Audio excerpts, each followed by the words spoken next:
Good afternoon, everybody. Welcome back to Mythgard in Middle-earth.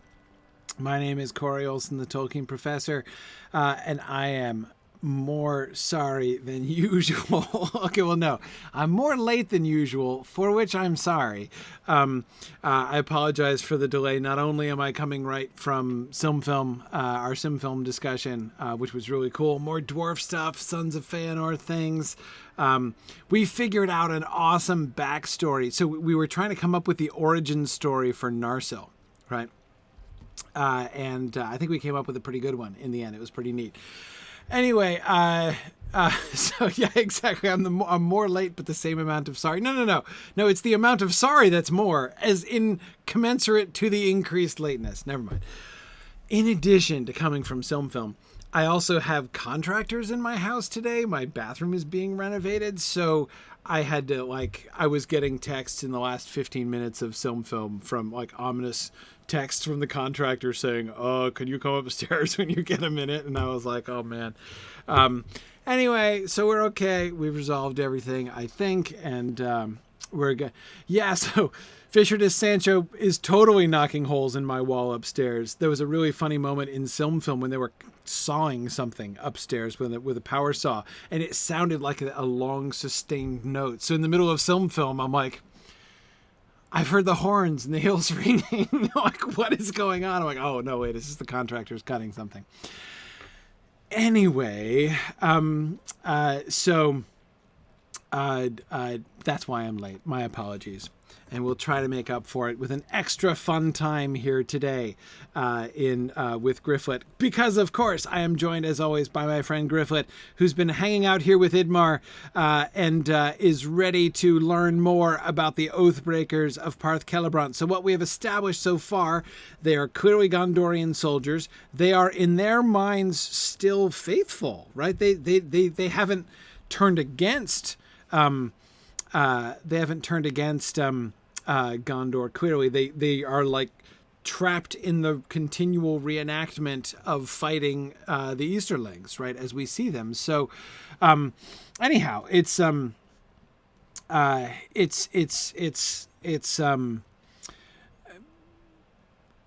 haven't discovered yet what there was one reference to them having been condemned by Kirian, by the steward, right? So, which is interesting, and I was relieved to hear that, right? Because so far we have had, in all of the Oathbreakers we've seen in Lotro that I recall, we have had both of the conditions which seem to be essential for, really essential to the story of the real Oathbreakers, right? And that is, first, them making an oath, right? Them making a vow, which they do not keep, and then the will of someone else cursing them for doing that, right? So it's not just something that automatically happens, like you swear a rash vow and then you find yourself undead. Next thing you know it, right? That's not how it works. You don't just spontaneously rise from the dead or something. Both of those conditions seem to be really important elements of the original Oathbreaker story with Isildur, and we have seen that. Again, we saw that it was Arvedui, the last king, who condemned the Oathbreakers up in Fornost. It was a tribal matter up in Dunland, right, when we got those shades on the Lich Bluff. But still, there was a betrayal, and then there was a person who cursed them on the other side. Again, if I'm remembering that correctly. And so here we have Kirian in the Isildur role, right? Which, that works for me. Makes a lot of sense.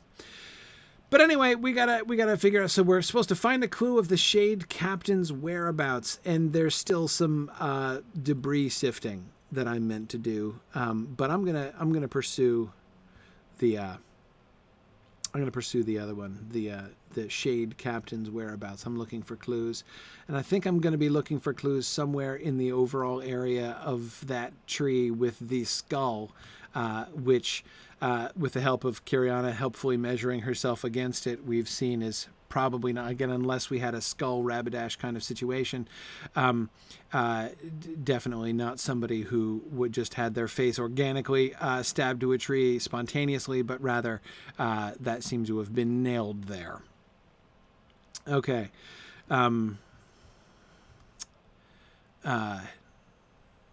Which proves certainly that it's not pining for the fjords. Oh, yes. Pinned to a nearby tree. Okay, yeah, I saw it impaled and pinned to a nearby tree. And a wave of dread. Oh, dear. Oh, okay. Oh, this is what we're doing. Fine. Okay. So they appeared. I'm going to fight them now. All right. I guess I won't stay around and try to,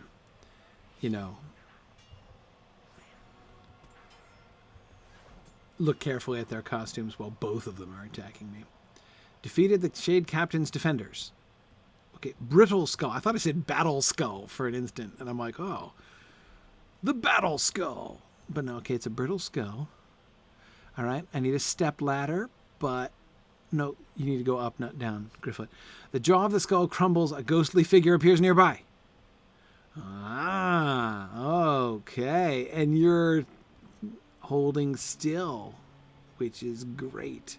Okay, so we're looking.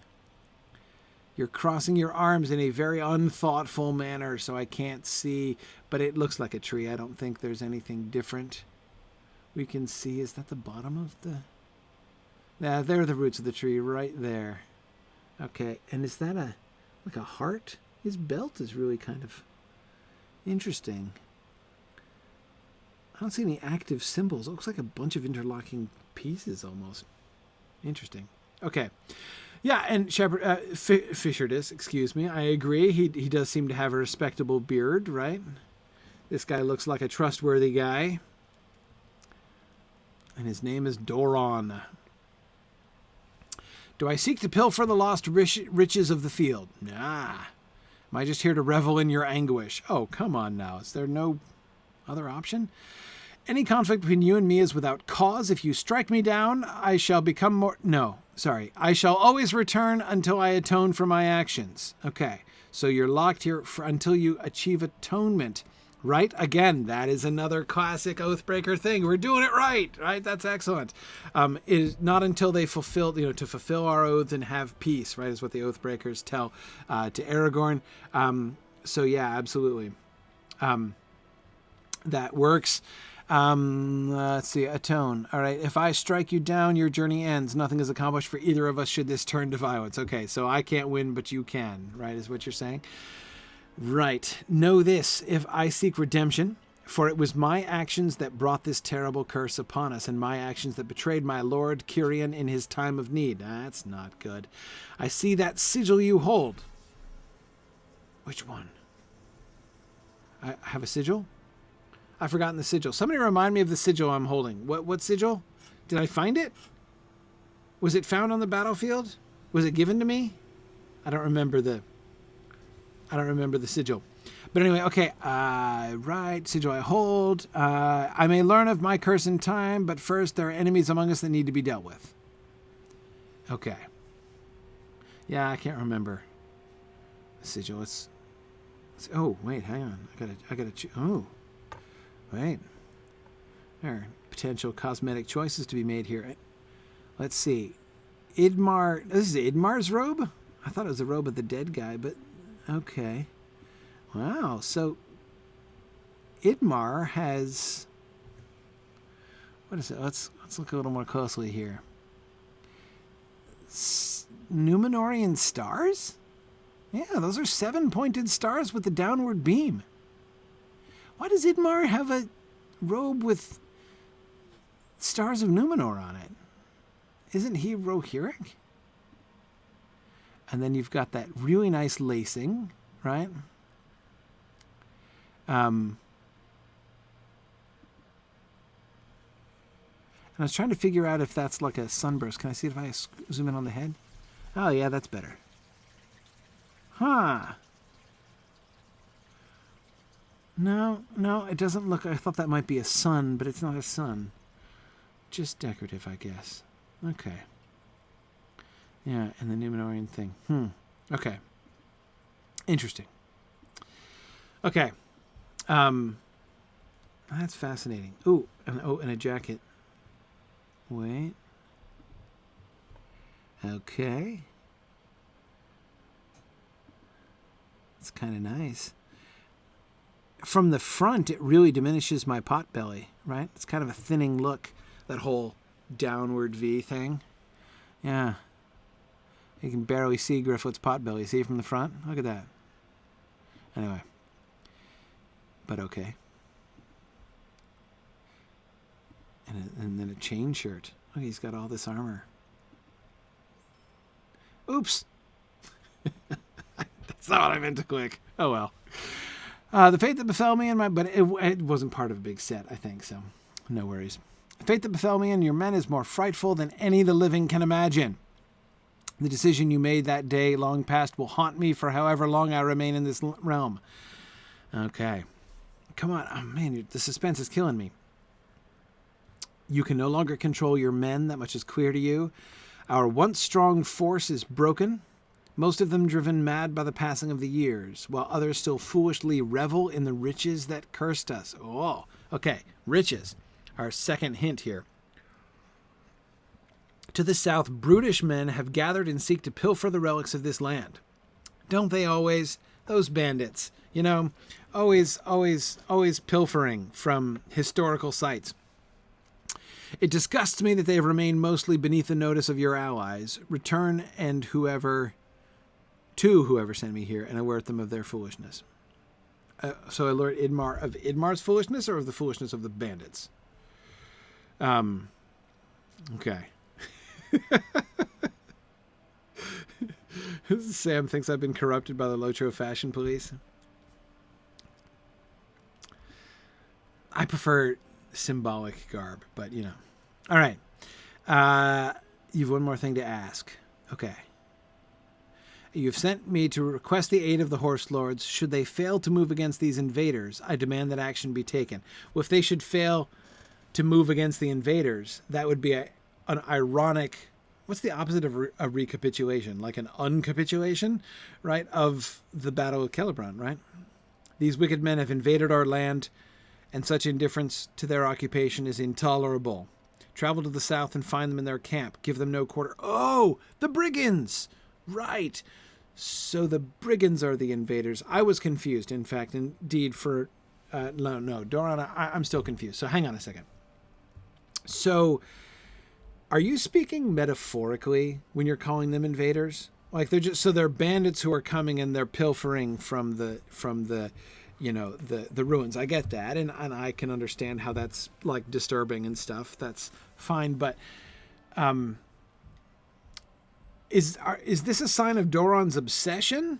Right, that he's still thinking about the Battle of Parth Celebrant, right? And there's invasions from the east, and the Rohirrim should come in and rescue us, but the Rohirrim are not coming in this time. It kind of sounds like a little idée fixe on Doron's part there, which, again, don't get me wrong, Doron, totally understandable under the circumstances. But, okay, so I think I'm looking, and I can see to the south 2 different... places mapped out there, and I think it's easy to tell which one is which, right? Which one belongs to the brigands and which one belonged to the Numenorians. So, okay. But let me talk to Idmar first. I'll talk to Idmar, and then I'll head to, because he might give me some quests for down there too, and I want to make sure we bring those things together. Okay. I figured you were jesting with me, Sam. All right. Oh, hey, look, I didn't even get my Hobbit presents for today. What do we have? What did I get? Ooh, marks. Hooray. And what else did I get? I hate it when I get the same thing. Oh, how big is this one? Pretty big? 50 grand, huh? Not bad. Oop, aha. There are more quests down here. I knew it. What business have you with the Rohirrim? He is aware of the brigands to the south. He thought you were the one not aware of it. Yeah, okay. Your attempts to root them out have been fruitless. Okay. No, I am also sure this is not the last of your dealings with the ghosts. Have need of your services. All right. The brigands have been plaguing you, and they have amassed a sizable force. Turmoil within Standguard has prevented us from launching a proper assault. Yeah, exactly. Doron doesn't know anything about Wormtongue and all these other plot threads. Okay, but I can may be able to aid you in that regard. Okay. They've been stealing relics. Steal them back. Okay. They'll pay dearly for their crimes. Sure, yeah. And then there's this other dude. Where is he? Yeah. Hey there, Midbina. You're watching the bandits, huh? What do you have to say? Our success depends upon our strength. Will you aid Okay. us? You've seen several brigands traveling by horse between the Rushgore and Parth Celebrant. Okay. Don't allow them to rally. Great. I'll frighten off their horses. Great. Okay. All right, let's do this. Let's go over to the bandit, and then I've got lots of bandits to fight and melee to get into. So let me prepare to answer a lore question. Well, I'm there. At least one. Okay. All right. Let's see.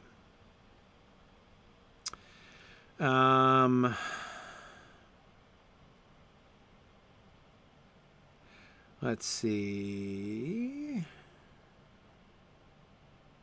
Okay, let me start with Philip the Seventh, who was asking the narrator. Okay, all right. The narrator tells us that Aragorn left the hill of Cairn Amroth and came there never again as living man. What, if anything, is the narrator here hinting at by adding as living man? The prior mention of heart. That's when we were talking about, right, there my heart is, and when Legolas's heart is wandering among the, other places. Legolas's reminds me of Legolas's heart running under the stars in a forest glade, but not sure how that works with Aragorn not being an elf. Yeah. Okay. So my answer to this, I suspect, is going to be sort of slightly disappointing. I don't think that the narrator means anything that specific by and came there never again as living man. I certainly don't think that he's suggesting like he came there never again as living man. Only in after years when his unquiet corpse rose from. I mean, like he didn't come there as vampire or anything else, or like go on to haunt the place after his death. Rather. It's just telling you that's a longer and fancier way of telling you that he never came there again in his life, for as long as he lived. And the heart connection is interesting because, of course, you can imagine Legolas, for instance, right, going to somewhere where he, not going there as living elf, right, but sort of going there in his heart, as it were. As we see him do, in other contexts. So, anyway, yeah, I can see that line of thinking, but I don't think that that's what it means either. For Aragorn, be free, horse, be free. Okay, I thought it was going to be a little stealthier than that, but that's okay. I can live with shouting. Yeah, so I don't think it means. I mean, does it mean he'll never remember it? That he'll come there sometimes in his dreams? Maybe he will come there sometime in his dreams, but I don't think it means anything much more specific than that. Really, honestly, I think that that's a rhetorical thing, right? The reason it says never came there again as living man, I hear what you mean, Philip the Seventh, in that it is definitely a peculiar phrase, right? That is definitely a phrase. I think you were right to have that phrase really jump out at you. Sorry, I'm trying to, what is wrong with me here? Okay. You're right to have that phrase jump out at you because, oh, for crying out loud. Oh, wait, don't I have a missile weapon now? Is this how I do it? Hey, look at that. I forgot. I can throw knives now. Woot! I don't have to run chasing after people anymore. That's so exciting. My first use of my thrown knife. I almost forgot I had it. Anyway, so as I say, I do think that having that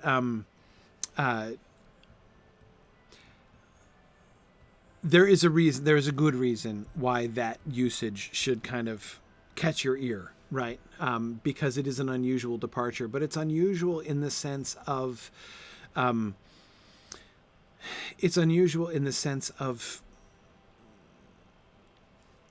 signaling a. I think he's trying to signal something in particular, to the reader there. But the thing that he is trying to signal is not like a plot point, but rather a rhetorical point, right? Pay attention because this is an important moment. This is an impactful moment. You should notice this. You should pay attention to this. Okay. All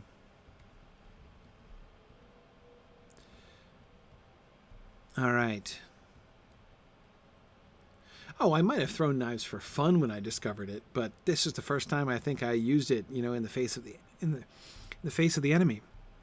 Okay. I'm not doing very well on oh wait, relic thieves. This stealthy guy. It's a stealth fight. Oh, so embarrassing when you're stealthed and you get attacked from stealth. That's just humiliating. Okay. So I need 4 of those dudes. I need some more brigands and archers. Those won't be hard. Oh, they're dropping relics. Great. Okay. So I do just have to find the horses and then some other people to fight. Okay. No problems. Yeah, Fisher, that's totally a skill now. I am excited. Anyway, so yeah, there are several moments, and this is one of the things that's really fun. There are several times like this in the text where the narrator really kind of draws attention to the moment. And it's especially fun because most of those times, those are some of the moments that are most interesting when you think about the Lord of the Rings as a constructed artifact, like within the fictional frame, right? When you're thinking about the Hobbit narrators of the stories, because when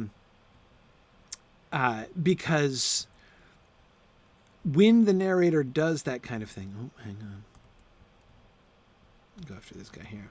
When the narrator does that kind of thing, it is almost always a time that, like, in the moment, they couldn't know. Right? It's like a spoiler moment, almost, right? Because Aragorn doesn't know that he's never going to... Nobody present on that occasion knows for sure that Aragorn is never going to return there as a living man, right? That's one of those things that is obviously written after the fact, and thus is really interesting, to sort of think about in the context of, like, okay, well, so who wrote that? Right? It's some of those passages that really makes the Lord of the Rings work very well as a sort of the fictional frame of the composition of the Lord of the Rings works really well, and some of those passages are some of the best ones for that. It's kind of like the moment when Phaeton rides out of Dunharrow and we don't yet know what's going to happen. In fact, like, the moment is kind of deliberately suspenseful in one sense, and yet we get the song, right, of how Theoden rode out from Dunharrow, like, that we're told immediately before we know anything that's going to happen that this ride is commemorated by later bards, which pretty much spoils the fact that it's going to be important, right, for some reason. That's kind of fun, I think. And again, in those moments, it's really hard not to ask the question, so who was writing this? Is this Frodo? Is this an addition later on by Findegil, the King's writer, down in Gondor? but it certainly does draw our attention to the narrator's interruption there. But anyway, okay.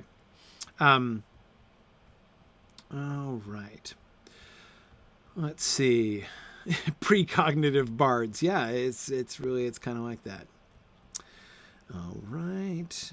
Let's see. I need another one of those sneaky guys. There he is. Just got to out-sneak another sneaker.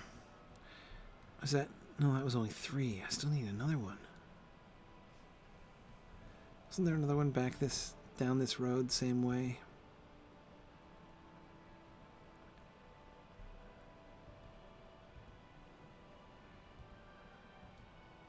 Where'd he go? I don't have to wait for that guy to respawn. Oh, there's one. Excellent. Okay. Cool. So let me do another one. Okay. All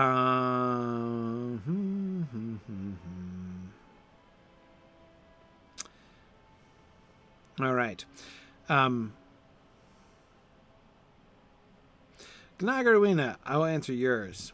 Gnagarwina said last time, what do I think the dark shapes that make the blood run cold to think of are supposed to be?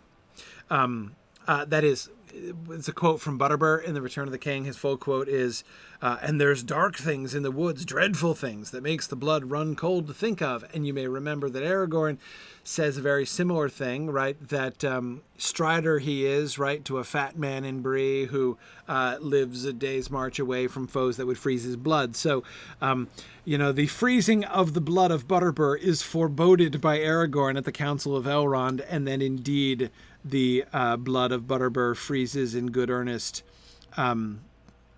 later on. So, anyhow, yeah, that's a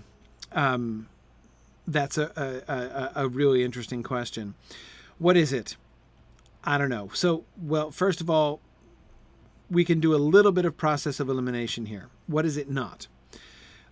It is tempting to think that, like, maybe he's referring to the Nazgul or something, right? But it's clearly not the Nazgul, because we know they're still creeping around Bree later on, right? When we know where the Nazgul are, like, already occupied. So, oh, darn it. Oh, well. Anyway, so we know it's not the Nazgul. We know it's not brigands, right? I mean, yes, they're being defended from... We know they're being defended from, ruffians and that sort of thing. But we know it's not that either, because Butterbur's already talked about the ruffians, right? He's already talked about those who are... is that an archer? Yes, it is. So for Butterbur, these are clearly in addition to the archers, to the brigands, right? So yeah, I don't. I think it's pretty clear that that's not what he's talking about either. So they can't be brigands, and they can't be Nazgul. So what could they be? We have very little other direct evidence from the text of other evil or scary or monstrous things that live in the greater Bree area, in the text. So, what are some options here? Where am I? It's the bridge. Tempting, but no. I want to go to Idmar's camp.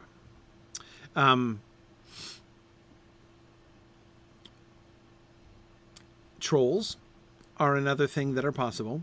Barrow Whites, Rosie, that's a really great question. We know the Barrow Whites around. Those would certainly make the blood freeze. Trolls would probably make Butterbur's blood freeze, and there are trolls like in the area generally, right? That's another kind of bad guy that we have some attestation from the text is around. But yeah, the Barrow Whites definitely are a good option. It's a little hard to imagine. So we know that Aragorn, the thing there are two other things that these, whatever it is, have in common, right? Apart from, well, okay, no. One is that they freeze the blood of Butterbur. The other is that the Rangers had been protecting Breland from them. So when the Rangers leave, these things, whatever they are, have the sort of freedom or ability to come and freeze the blood of innkeepers from Bree. What business have you with the road? So what could it be? The Barrow Whites certainly fit the blood freezing, right? No question, Barrow Whites moving in the countryside would freeze the blood of Butterbur and others. However, it's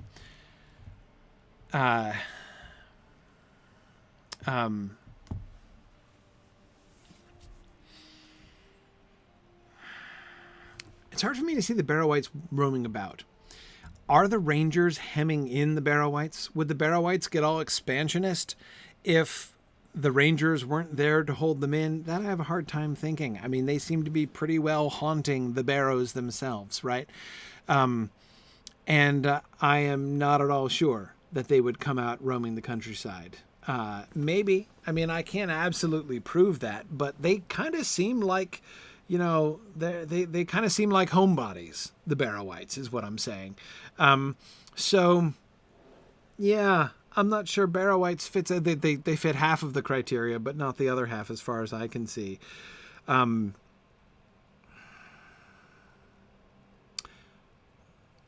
don't know.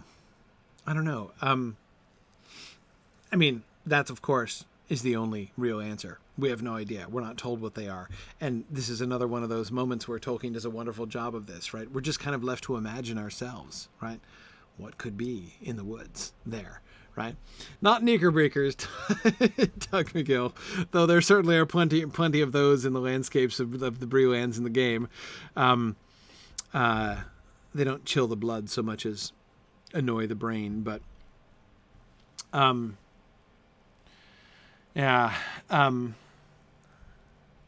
see, Ethelred, they're definitely not brigands. Definitely not brigands, because the brigands are in a different category for Butterbur with the things that free, because he's talking about the brigands and then he's like, and, you know,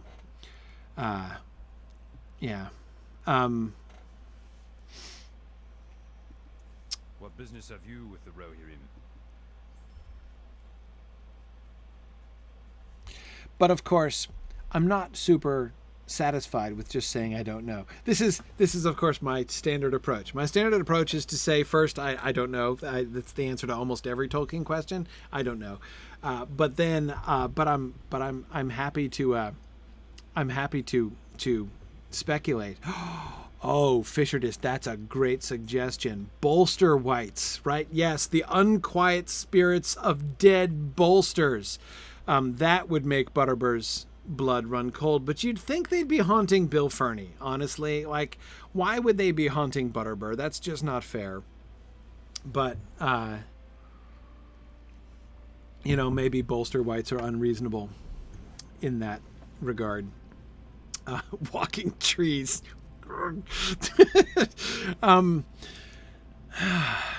Could they be orcs? Possibly.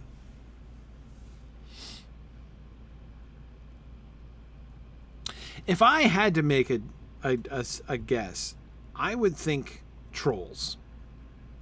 We know that trolls live not far from the area, right? I mean, it's not that far from the troll shaws where they meet the trolls. We know that trolls sometimes wander down from the south, or from the north, right, into the south. That's where the trolls came from.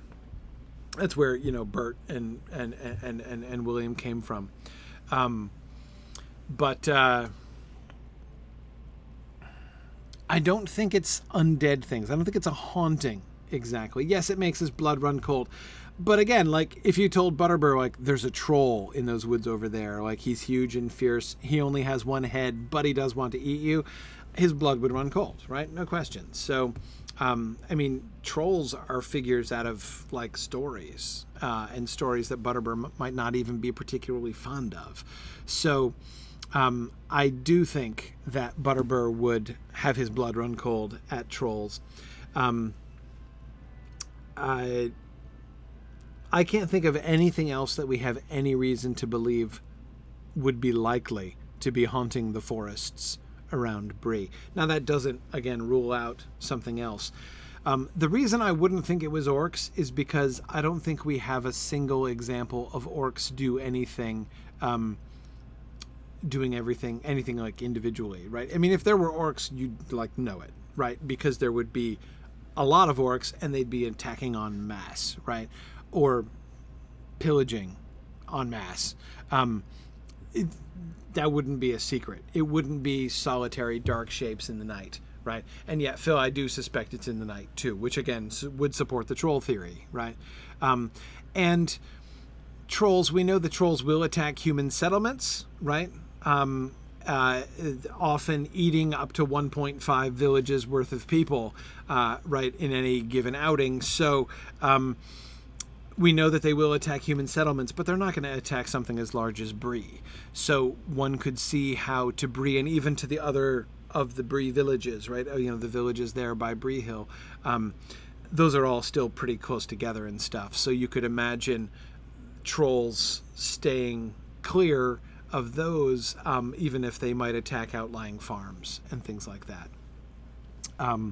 So anyway, if I had to guess, I'd guess trolls. Because you can also imagine the Dunedain holding them back, right? There might be some individual trolls that come wandering down from the north, but they don't make it into the Bree land because the Dunedain take care of them, right? That I could easily imagine. So I think trolls are probably until someone else has a better suggestion. I think that wandering trolls are more likely than lost and bewildered Barrow Whites who are trying to find their way back home. So that would be my answer. Anyway, I got another round of quests here, right? Okay, we must break the leadership of the brigands. All right, you're going to send me back to the brigands. I figured you would. Lonfirth. Huh? Okay. He leads the brigands.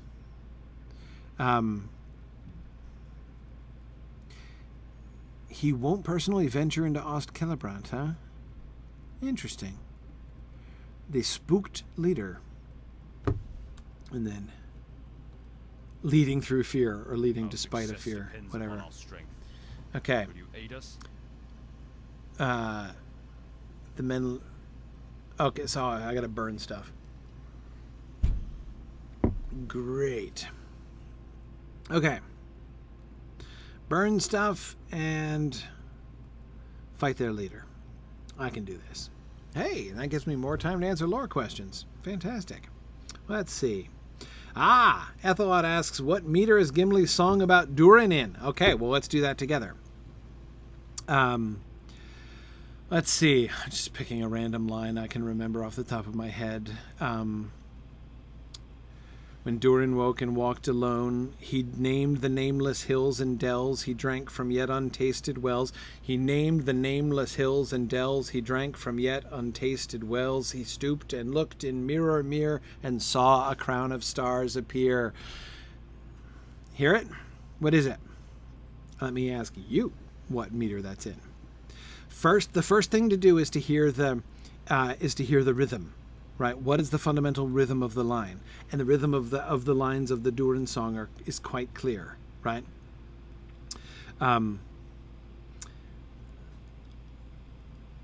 Yep, Fishertus, you've got it. You can hear it's iambic, right? Bum bum bum bum bum bum bum bum.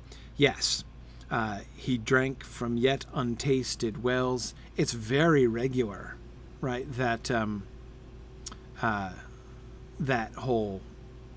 whole poem, and it's tetrameter, clearly 4 beats per line. So this is the same meter as the Hobbit songs tend to be. Now, Hobbits don't own this meter, right? There are other songs in this meter. The Gimli's song about Khazad-dûm being a clear example of them. The reason for that? Well, that's interesting. Hang on, I'm looking for things to burn. Do I have to have a torch in my hand before I can see what things I need to burn? I'm looking for stuff. Where's anything? Do I get... Oh, yeah, I get lots of unhelpful quest rings that should lead me everywhere. I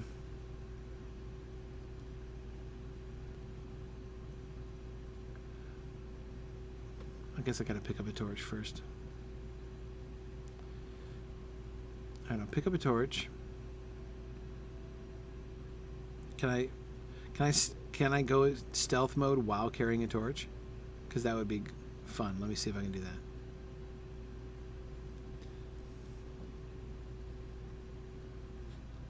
No, I can't seem to do that. All right, so what do I burn?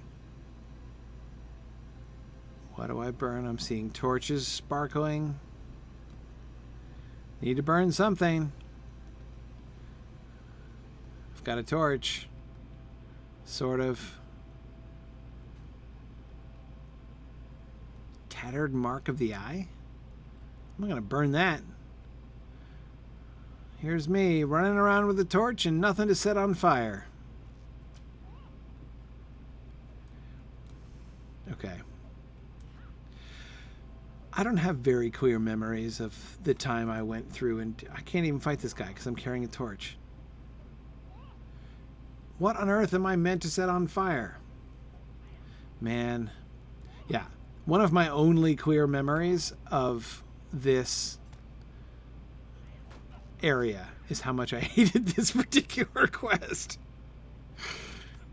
Hi, I'm running around looking to set something on fire. Wait, that looks like there's stores in there? Excuse me. Hi, Mr. Brigand. I've got a torch and I'm going to set... Can I set fire to your... Was that a hutch? You have a hutch in here. And I can't even burn it. It's a non-flammable hutch.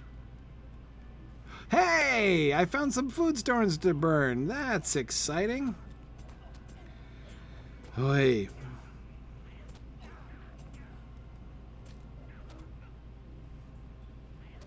And I hate it when they run away. Okay.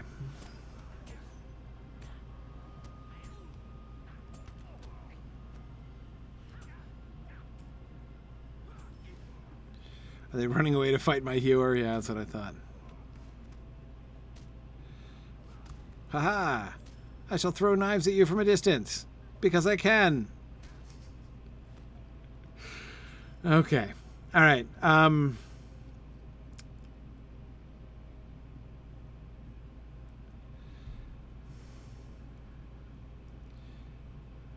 Can I burn the same food stores over and over again? That would be handy.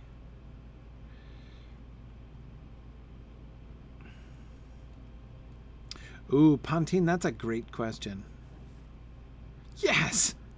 Sorry. Woohoo! Did that count? Oh no, I have to burn the guard tent. And the pile of firewood and Lanfirth's tent. Okay, let me go see what that eye thing was about. Because that was down here. Okay. Hang on a second. Where was it? There it is.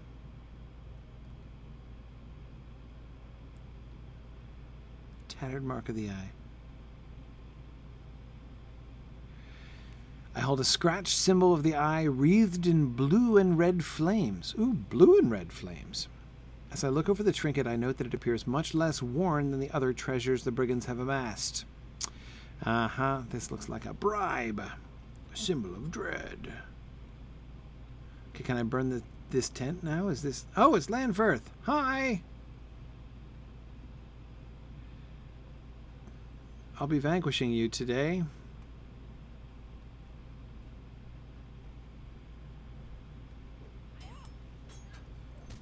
Okay. We can do this.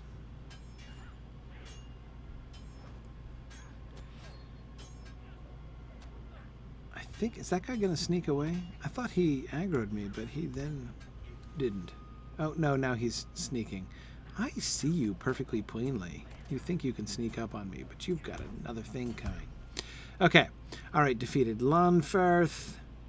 I have to burn his tent now. What am I resisting? Okay, hang on. Excuse me, Mr. Brigand. If you don't mind me, I'm just going to burn his tent. You do mind, though, don't you? Ah, but you can't stop me. Is this... Why is it sparkling? What's sparkling here? Hi. This is Lonferth's tent, right? Can I set fire to it? No? What? No?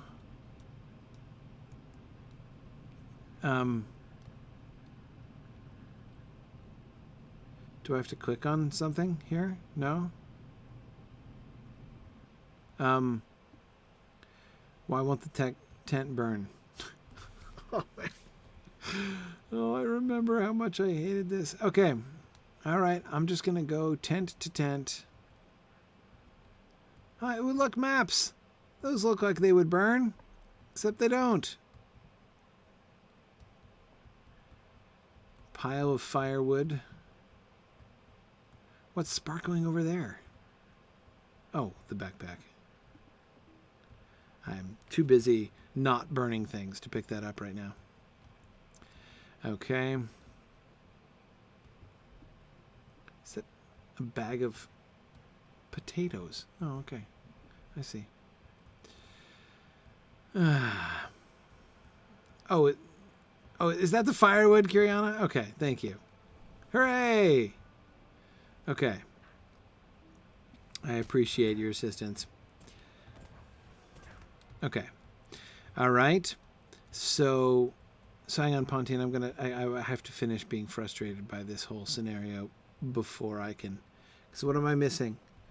Lonferth's tent, which is right there, which I can't burn. Hello? Oh. Oh, I have to set his bed on fire specifically? Okay. Fine. I set his bed on fire.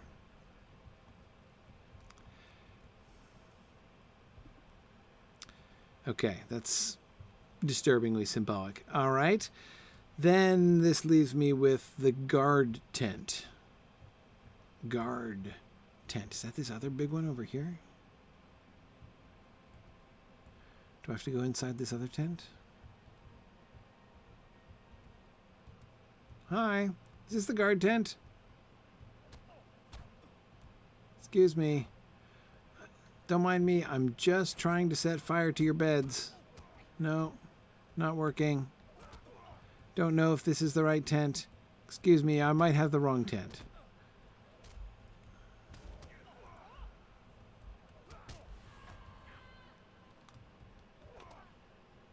I can't fight because I'm carrying a torch.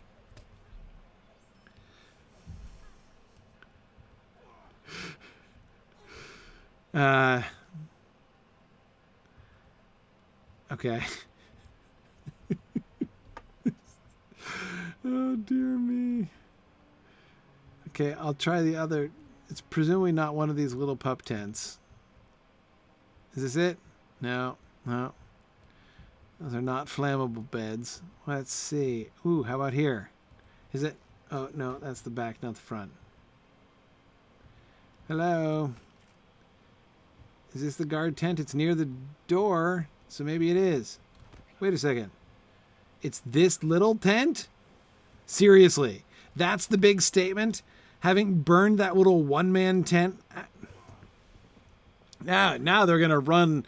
Oh yeah, they're gonna run like lemmings into the river. Now that I've set that tiny little tent on fire. Yeah, that'll teach him. I really learned him there. Okay. Whew. All right. So, Pontine, I shall now think about your question. And your question was, what might Gandalf have wanted to talk about with Tom Bombadil?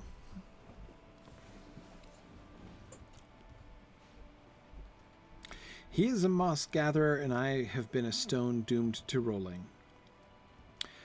which suggests that he might want to talk about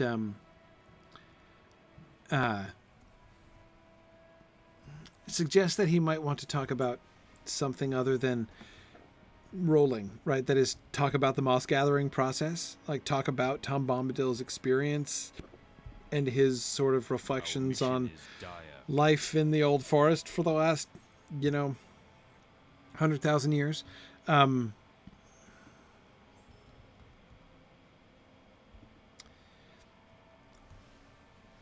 The primary point, I think, there's a little that's very clear about what Gandalf and Bombadil talk about.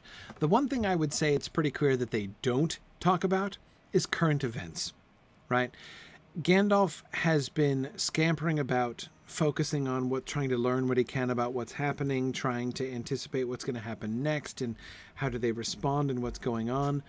It seems that the kind of conversation that he is longing for with Tom Bombadil is something that is not focused. So does he want to go to Tom Bombadil and be like, let me catch you up on everything that's happened? No, I don't think he wants to talk to him about that at all, right? I think he wants to talk to Tom Bombadil about badgers and their queer ways. That's what I think he wants to talk to Tom Bombadil about. You remember that enchantment that Tom Bombadil engages the hobbits in, right? When he's telling them stories about and they're seeing the life of the forest from the trees' perspective, and that's what Gandalf wants, I think. He wants to both hear from Tom Bombadil his own experience in the life of the world as he has experienced it in his very different kind of career, right? And then for Gandalf perhaps to share his own thought, again, not about current events, not about recent events, but about how he has experienced the world. We hear some of that from Tom Bombadil, right? Through the hobbits anyway, right? About what his experience of the world is like, the way in which the very, very deep way in which Tom Bombadil has come to know and be acquainted with and even see things from the point of view of not only the beasts and the birds of the old forest, but the trees and the water itself, right? So he has that to share with Gandalf. Gandalf has also learned some things about the world, right? In a sense, to think about this from another direction, the two of them have, can share with each other their very different kinds of parts in the music of the Ainur, right? That's the kind of conversation that I think that they're having.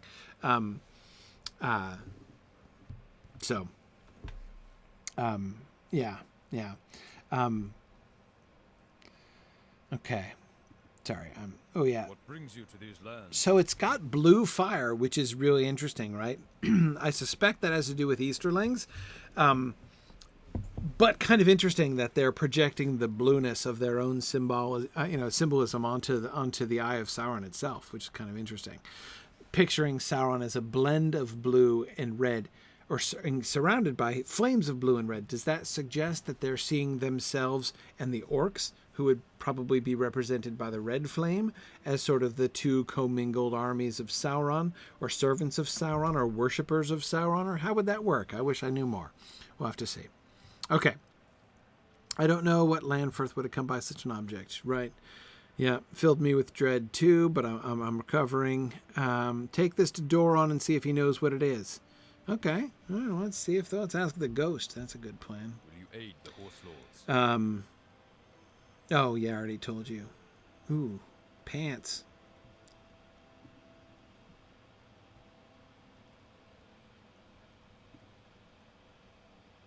Okay.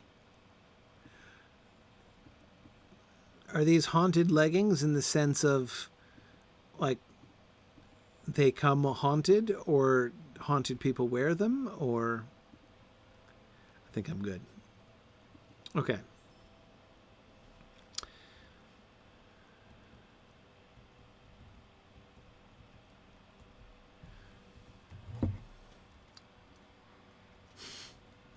Karita still wants a book titled Badgers in Their Queer Ways. It is kind of a good title. All right. So I got to go back to Doron now. Then pretty soon, Before you know it, I'll be sifting debris down by the bridge to Ost Celebrant. But not yet. Oh, Kuthstan. Just love it. Never gets old seeing that thing on the horizon. Backpack. I'm almost to Doron anyway. Cool. Okay. All right, Doron, what do you think of this symbol? I have my own theories. We know the Easterlings serve Sauron.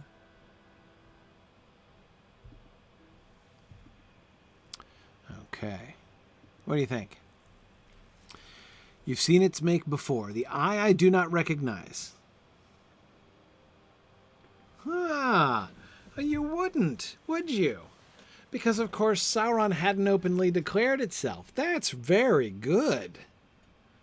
Yes, the Easterlings, whom you would have fought, Doron, at the time of the Battle of Parth Celebrant, would have seemed to be free agents. Just roaming people from the east who happen to be aggressors against Gondor.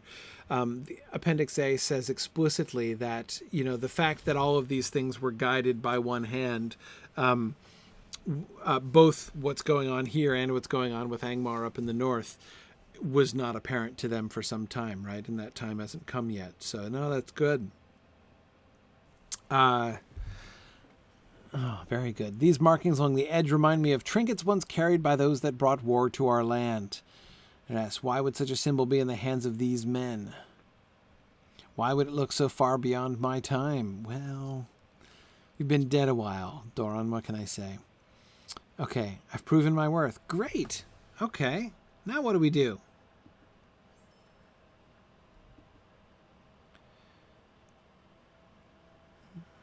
I failed Gondor at Ost Celebrant.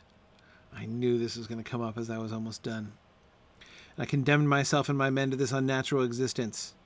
He's going to tell me what happened. Okay, I can't forbear. Tell me the story, Doron. Oh, wait, I have to click on you again. I meant, tell me the story, Doron.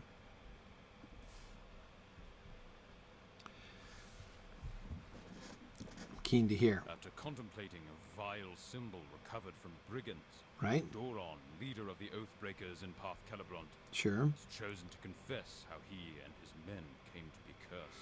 Right. He's chosen to confess. It's still Halberud talking, isn't it? Because Gryfflet is still in Volume 3. Okay. So it's still going to be Halberud talking until after the Battle of Helm's Deep, right? Okay. All right. Here we are. Next to the bridge, which is at the crossing, right? Into Rohan. This would have been the road south down towards Gondor from here. Right? Yeah. We talked about that before. Along this side, then presumably it would not pass through the Argonath and down the Falls of Rauros, but around, right? It's just, this would be the route to Gondor. Sure. Okay, Doron, confess. I mean, you know, I'm not waterboarding you or something, but I don't mean it that way. Okay, I'm giving you an opportunity to bare your soul, except your soul's already bare in the sense. Never mind. Okay, in times long past, my men and I were stationed in Ost Celebrant, a gorgeous Gondorian fortress that overlooked the Limelight River. We were under siege by a terrible force of Easterlings for some time before this, and eventually they claimed Calanarthen, the land which became Rohan. They drove us north and into these fields, and it was here that we prepared to make our final stand. Right, because they claimed Calanarthen, they claimed Rohan, so basically, by claiming Calanarthen, the Easterlings were driving a wedge between the primary Gondorian lands to the south and their reach to the north, and of course any allies they might have had from Lothlorien. So, sure, okay, all right. Yeah, I have to admit, I was imagining them holding this bridge from the other side. Which they surely must have done. Anyway, whatever. Okay. Your men My men and I guarded the limelight, hoping to keep their forces from the south at bay. Right, so they're coming up from the south, while our leader, Carrion, and his force secured the rest of the field. That night we were cursed, began as I was patrolling back from the limelight with my men. Okay. Tell me what you remember. Celebrant lies in ruin, and you can no longer see yourself as you once were. I know your soul is laid bare here. It feels so familiar.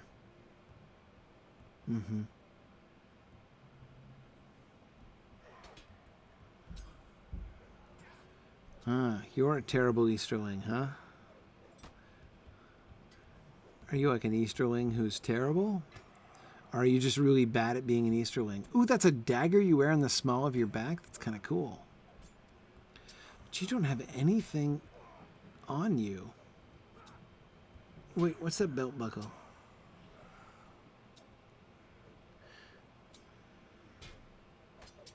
Huh. It's something with big ears. Is it a bat? Do they have the head of a bat on their belt? It's super weird. Huh. I'll have to keep an eye on that.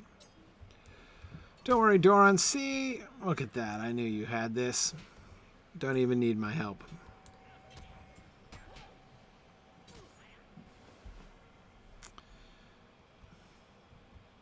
Stay alert. Okay.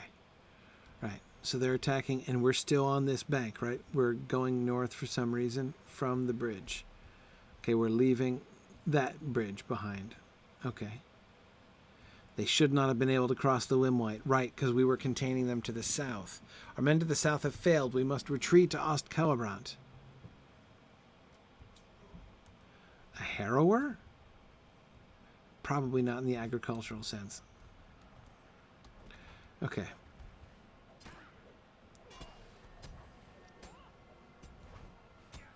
Oh, you think it was an elephant, Ginger? Maybe. I don't know. It didn't look like an elephant to me. And there was no trunk. Let me see if this harrower has a belt loop. A belt loop. A belt. Oh. Oh, that's super disappointing. You must have to be terrible to have one of those belts. Yeah. Guy was an insufficiently terrible Easterling. Oop. Their numbers are many. Okay, so we're hurrying. This is not hurrying, but we're hurrying into Celebrant, which is way up here on the north bank of the river. The bridge being that way. Oh, here they come. From where? How did they cross the limelight if you're guarding it? So many questions. Having a hard time following your narrative, Doron, and I have to tell you, it's blowing my mind a little bit that the army was marching up from the south. I assumed, I think it's because from here, you've got the bridge and the fortress down on the other side of the water. So I always kind of assumed that, I always kind of imagined the Easterlings attacking from up here.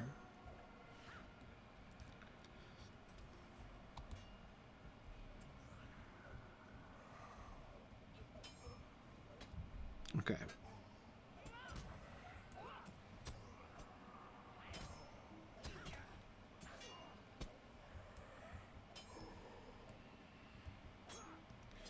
Okay.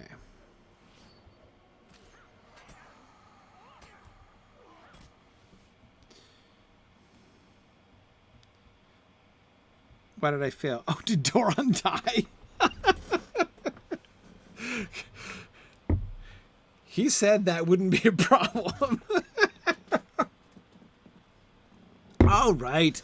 Now that I know what they look like, you have to understand. So, Doron, you told me you'd be back, and it's fine. Because, see, the thing is, Doron, you told me you didn't have anything to worry about, and they had, like, stuff I hadn't seen before. So, but I'll tell you what. I will, I didn't even notice that he was getting hurt.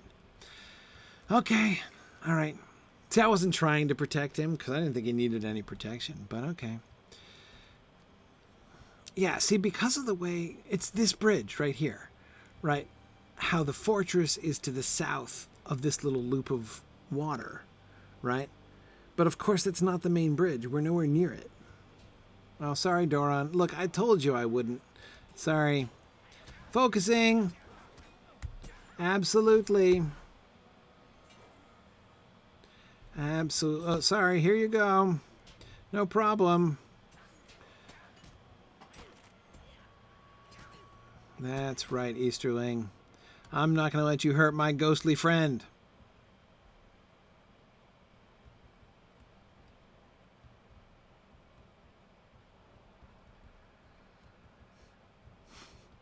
Do I get to pretend to be all of your men? Do I get to roleplay all of your troop? Curse them. They should not have been able to cross the Wimlight. Right, so they're on the wrong side of the river. And how is it that your men to the south have failed? Like, what did they fail to do? Aren't you guarding the crossings? How could they cross the crossings without you realizing they were crossing? I am super confused. Okay, Doron, no problem. We are so keeping you alive this time. All right, so now we're going to go up here. Their numbers are many. We're hurrying to the fortress because we're pulling back. And I got your back here, Doron.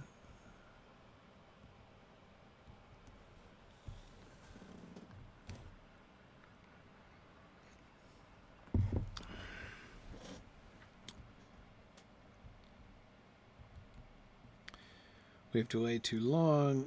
Ooh, they've got halberds. But I'm not even going to look because what they're wearing is not even of interest to me, except it totally is. Okay, no problem. And they just drop like flies when I start beating on them. So here you go. More are upon us. Not a problem. Oh, that's it.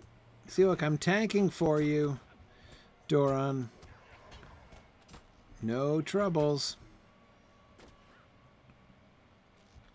I'll take both of these harrowers. You don't have to bestir yourself.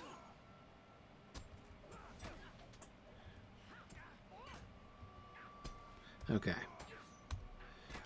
Doron is taking Oathbreaker lessons. Yeah, it kind of has through its fire. Okay, and where'd he go? Oh, there he is. We're fine. Okay, now what happens? Here we go. In we go. Over the bridge. Fortune is with us. We have made it. Okay. Uh-huh. Quickly, we must reach my men in Parth Celebrant. Okay.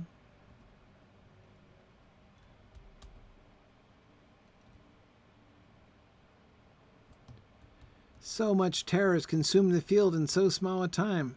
But you're looking this way. Or this way? We've already lost Calanarthan. The Orcs assault from the west. From the west? They do? Huh. Orcs are coming from the west, the Easterlings are coming from the south, but they somehow crossed the river and what, flanked you, and now they're coming at you from the north to try to surround Parth Celebrant? Everyone to me. Okay, Gondorian soldiers coming in. That's great. They have breached the field to the south, and they have moved to cut us off from Kyrian. Where's he? Is he to the north? They're amassing. We cannot pretend that Gondor has the advantage any longer. This foe is mighty, and without the aid of Kyrian and our fellows, we will fall. Okay, so they're trapped. And there are orcs coming in. We can tarry no longer. You three come with me. The rest of you secure the fortress. Glory to Gondor. Okay. Glory to Gondor, man.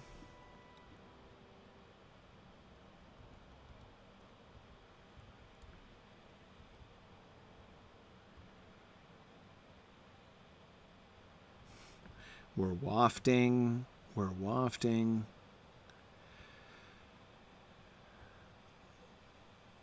So the five of us are going. You have not yet revealed where.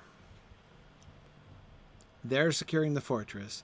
You're now surrounded on both sides with orcs coming in from the west. So I can understand how this would seem like a hopeless position. You're hopelessly besieged, but Kyrian could still come, right? Because I don't know where he is. You made it sound like he was from the north, but he's probably to the south, actually. Hi, invaders! You move to strike against the fortress of my people. Abandon your assault. We are more than enough to crush your forces, huh? Then why do you not fall upon us? Yeah. And what are you wearing? Many among us thirst to see you and your kinsmen rent us under. You'll offer us a chance to be spared, huh? Yeah, why would they listen to you?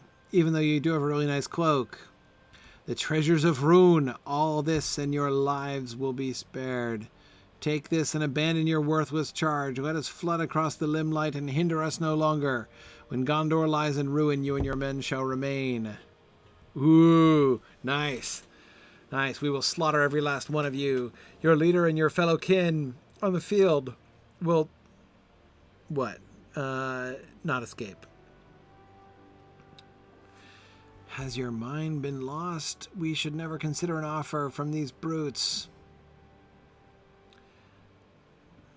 Be silent, deserter? Was he a deserter in advance? Okay. You harbor no desire for treasure, but you cannot allow you to cut down my men. Okay, sure. You only hope that Gondor can be preserved through your actions. How? Leave the treasure and be gone. Cabot is calling him a coward. Okay, your men are fortunate. We swore an oath to defend Gondor from these monsters, and you allow them to run rampant. These treasures will bring us fortune in the years to come, says the other soldier. Are they going to turn on Cabot? Uh-oh. Big time. Oh dear, big time dread. Now I understand. Huh. Sort of.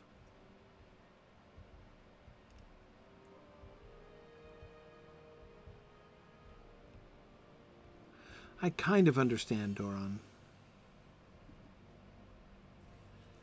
The wrong choice was made, but how could I have known? Some of my men were overjoyed by our tainted riches, while the others condemned my actions. Kyrian never forgave us. The oath we made to protect Gondor was broken by my actions, and all suffered for it. Okay. All right. Let's think about this just a tiny bit here. He was saying he hopes that Gondor could be preserved. Now, I like the angle where he's not just like, yeah, give me the money. He hasn't sold out, except he has. But he hasn't totally sold out because he was concerned for the well-being of his men, which is totally admirable and absolutely fine. And he believes that he can spare their lives by this. That I get. But he seemed to be suggesting, in his rationalization process to himself, that he was somehow preserving Gondor, giving his enemies a highway to move up and down and fight Kyrian the more easily. Doesn't really seem like a good way to preserve Gondor, and hard to rationalize how that could be, other than, again, by preserving the lives of his men, I guess.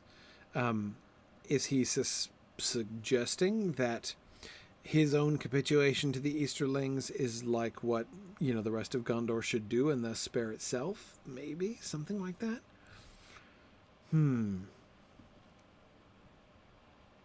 Interesting.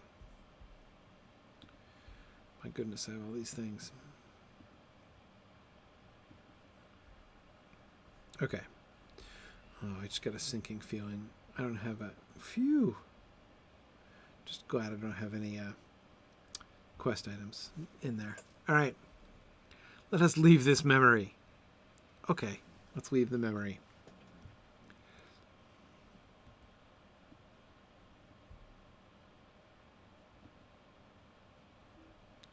No. I wasn't clicking on the ore.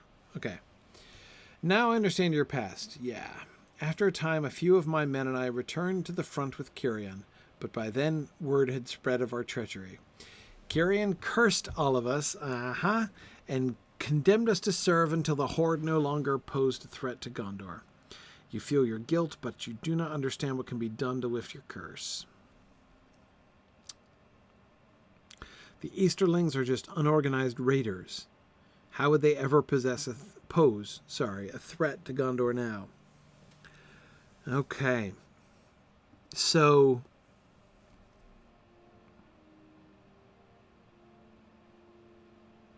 the Easterlings are just unorganized raiders. So you need a way to atone for what you did, but you can't because you're not being given an opportunity that you can see.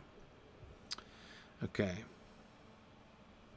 One of those that fell to the curse was not of my company. Cabot. Okay. He was a messenger of Cirion. Okay, sure. That explains why he was walking apart from the others too.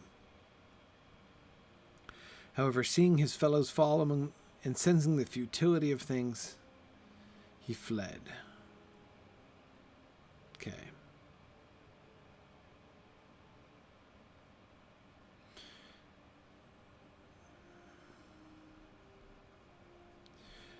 You're just going to ask for his help, hoping he hasn't fallen to madness? Okay. We'll see what we can learn from Cabot. All right. Cool. Awesome. Well, one thing I wanted to share with you guys, I do have to go, but one thing I wanted to share with you guys, last year at where was it? PAX East in Boston. We had our Lotro get together, which was a lot of fun, and got to hang out with several of the Lotro devs that I hadn't gotten a chance to ever meet or talk to before, which was really fun. And I was talking with Pinion, and I was asking him when he joined the team, and I asked him what was the first area he worked on when he joined the team. And he said that this area, Parth Celebrant, was where he came in, and some of these quests in through here were some of the very first things he did when he started working at the time at Turbine. And so I was, of course, thinking Gryfflet was still in Dunland at the time, and I'm like, oh, I'm not that far away from Parth Celebrant. Anyway, I was...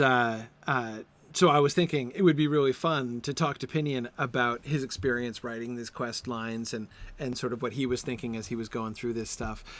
So I invited him. Druid's Fire is helping me, and we're going to have Pinion on the stream with me on the 22nd of February, so 3 weeks from today. Gryfflet, that'll give Gryfflet a chance to work through the rest of the quest lines here in Parth Celebrant, and then we'll have a discussion with Pinion. And of course, I'm not, don't be thinking I'm going to be talking about like what's coming next and trying to get him to spoil things that are coming out. I'm not going to even talk about what's coming out. I'm all interested in history and geography and things like that. So we're going to talk about Parth Celebrant and these quest lines and sort of his own memories and reflections of these things. So I'm excited to get a chance to do that. So we look forward to that. We'll be setting that up, as I say, a few weeks from now. In the meantime, I should be back next week as normal. Well, maybe. I'm not 100% sure about next week. Next week, my son is getting his wisdom teeth out. It's going to be in the morning. I might be back in time to do my Gryfflet stream. If not, Druid's Fire will sub in for me. But so I'll see. There's about a 50% chance I'll be here next week. But I'll certainly be here the 2 weeks after that. Tug Miguel, that's a great question. So if you are curious about the upcoming Signum Regional Moots, because we are entering into our Signum Moot season, you can go to signumuniversity.org and scroll down just a little bit. In fact, somewhere or other, I have that here that I could show you. Where is it? It is, wait, there. Oop, there it is. Okay. Yes. So if you go to signumuniversity.org, you see Sunshine Moot, which is in Orlando, Florida. That's going to be on March 23rd. And then we're doing Nader Moot, our moot in the Netherlands. Registration is open for both of these, as are the call for papers and things. So Nader Moot on April 13th, Sunshine Moot on March 23rd. So I encourage those of you who are in those areas to come join us. It's going to be a whole lot of fun, and I look forward to meeting you. And then, of course, There's Mythmoot, the big one, on June 27th, from June 27th through June 30th. That's like a half-week event. Mythmoot is. The other two are are small, very inexpensive one-day events. Mythmoot is the big deal, and we will engage, entertain, and feed you for days if you come to Mythmoot, and that's a lot of fun. So anyhow, thanks for the reminder. Those are things that are coming up here in the Signum world, which I'm very excited about. I always look forward to meeting folks there. Anyway, I better say goodbye to Doron and to everybody else. I've got to run, go pick up my kids. Thanks as always for joining me, and I hope to see you guys next week. Bye now. Thanks for joining in on my rambles around Standing Stone's brilliant digital adaptation of Tolkien's world. If you enjoy these adventures, please consider supporting this and other entertaining educational programming by donating at signumuniversity.org/fund.